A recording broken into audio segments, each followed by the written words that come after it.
Gaughan Racing. We're in our third segment. It's time to talk. Third segment, we talk about the top three. The top three this week, Chase Elliott we see as a favorite at plus 265. Then we got Keselowski and Logano at plus 275. Denny Hamlin plus 300. Ryan Blaney plus 350. Pretty good numbers on a lot of guys there. And that's because, once again, it's you say the crapshoot, but they're a lot higher than normal. But for me, what I noticed there is if I'm going to bet it, Jeff, I'm going to look organizationally. And I'm going to go, you either go heavy on one organization and say that organization will be in the top three. So if you take the Penske's, I'm going to jump in there. I'm going to take Brad Keselowski at 275. I'm going to take Logano 275. I'm going to take Ryan Blaney at 350. And I might even jump down to Matt DiBenedetto at 11-1 and say those are guys that if that organization survives the crash, they're going to be in the top three. Well, we know they're going to stick together. Yep. We know they're going to stick close together. Brendan, you're 16-1. That's a hell of a number for me. Is that a fair? I mean, look, I think anybody who has watched you race at Daytona or Talladega over the last few years, they know that unless you get into trouble that is not of your making, you're going to be there at the end. We'll be there at the end. And me, I'd love to say it's a horrible number. We should be more like 50-1. But, I mean, if you look at the history, you look at the people that are right there at 16-1. You've got Bubba Wallace, 13, Ty Dillon, 16, Ryan Preece, 16, Brendan Gaughan, 16, Michael Gaughan, 20. Michael Gaughan? Thank you. Michael McDowell, 20. Wow. You take those drivers in that range. Michael Gaughan, hey, don't take Michael Gaughan at 20-1. We missed something in the news segment at the beginning of this show. But Michael McDowell, 20. You just named 5 guys right there that you will see during the day. We will make a way up to the front, and we will also make our way back to the back. We will try to be there at the end. Those 5 drivers I just named at those numbers are a great bet for a top 3 in that race. Well, and I think it's going to be a lot of different guys that are going to be up there at some point. Like if this is one matters at the end, right? And this is one of those races that if you bet this, no matter what, do not early chirp. Yeah, no. Until you see your guy cross the line with the checkered flag waving. Yeah, you got nothing coming because this could go any way. And we're not expecting to see what we're seeing from odds right now. We talked about this off air. We're not going to see these odds move a ton unless somebody puts a lot of money on somebody because there is no practice. There's no practice. Yeah. So what they are now, look, you got to look at if it's Vegas. These are coming from DraftKings, so they won't move much. But if you got the odds in Vegas, because I'm a Vegas boy, you'll probably get more action on me. Get me when I'm higher, it'll probably go down. You're going to see a couple guys that might move down because you know that Michael McDowell, I'm talking so much about him, he's going to move down. So get those bets in now before those odds move, but they're not going to move as drastic as normal. Yeah, and we've already decided we're not going to talk a lot about the driver head-to-heads because they're almost all the same.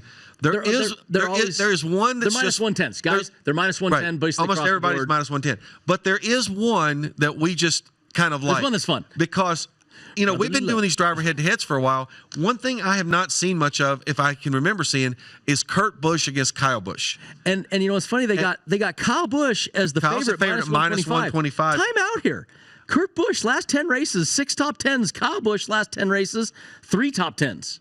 And Kurt is a very accomplished super speedway racer. So I kind of like that. I just like the fact that they put Kurt and Kyle against each other for a change. Kyle, I like the dog.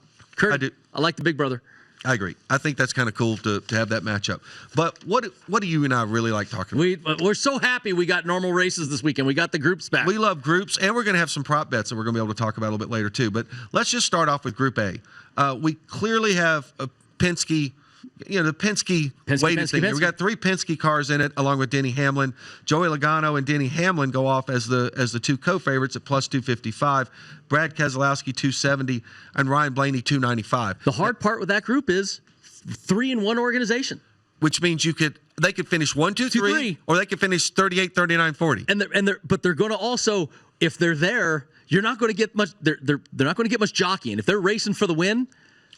Whoever's in the front at the white flag is going to win, right? So there's not going to be. All right, let me ask you: will anybody try to pass? Hold on, they will.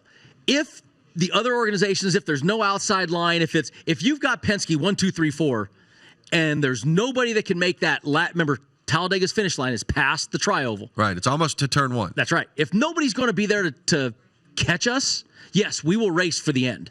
But at the same time, when I finished at Daytona, I wasn't pulling out at the end of that race because I had too much to lose than to gain. I was trying to just hold my position because there was too many people 3 wide that would have swallowed me up. If they're running 1, 2, 3, 4, and there's an outside lane of Chevrolets right there that are trying to do something, no, you're pushing forward to the win. You're going to push your manufacturer to the win. If it's just us 4 and there's a little gap, oh hell yeah, we're racing the poop out of each other, and we're going to be there I'm going to try to be side by side with my teammate at the end. That's what you want to do. Yes. Now, as much as we talk about the similarities in Group A, now let's go to Group B, where we've got 2 Chevys, a Toyota, and a Ford. Including the Busch brothers are in there together. We have no teammates in Group B. Chase Elliott, Kevin Harvick, Kyle Busch, all at plus 265. And Kurt Busch, Kurt Busch is the dog in there at plus 280. I'm sorry. I think he's the dog in there because we haven't seen Kurt in Group B that often. But hold on. Kevin Harvick, last 10 races, only 3 top 10s. Kevin is in the wreck every time lately at these places. Kyle Busch, the only one that I could make an argument there maybe is Chase Elliott because he's had 8 races, 4 top 10s, and a win at Talladega. So Chase Elliott being a favorite there, I agree with. But Kurt Busch being the dog, I'm going to go heavy Kurt Busch. I mean, and do you think maybe a little bit for Harvick? I mean, it seems like the Penske cars and the Stewart-Haas cars don't work together as much as maybe we see some of the Chevy teams. They did the first year when the Ford started this, and since then you've definitely have a Penske faction and a Stewart-Haas faction in the Ford camp. Yeah, and I think that's part of the reason why we've seen Harvick getting the accidents and we haven't seen Joey and Brad getting the accidents because Joey and Brad seem to be running up front and Kevin seems to get mired in the back of the pack somehow or in the middle of the pack. He just isn't as clean through it. Right. All right, let's go to Group C. We got Ricky Stenhouse Jr., who in Group C who has been pretty good on the super speedway races at plus 265.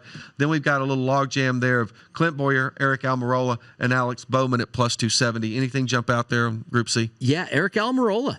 Give him love, baby. Give him love. Eric Almirola, 1 win last 10 races. There's 7 top 10s in the last 10 races. 4 of them top 5s at Talladega. I will give love. I think you've got in Stenhouse, Boyer, and Almirola, you got 3 sneaky good racers on super speedways who could certainly come in there and take Bowman being in that one, 7 races, 2 top 10s, a second this race last year. Yeah, we don't have a lot of data points on Alex Bowman, so I think it's going to be a little bit hard to. I think to me, he is definitely the long shot in that group. 2 Chevys, 2 Fords. We'll see. Correct. So when we come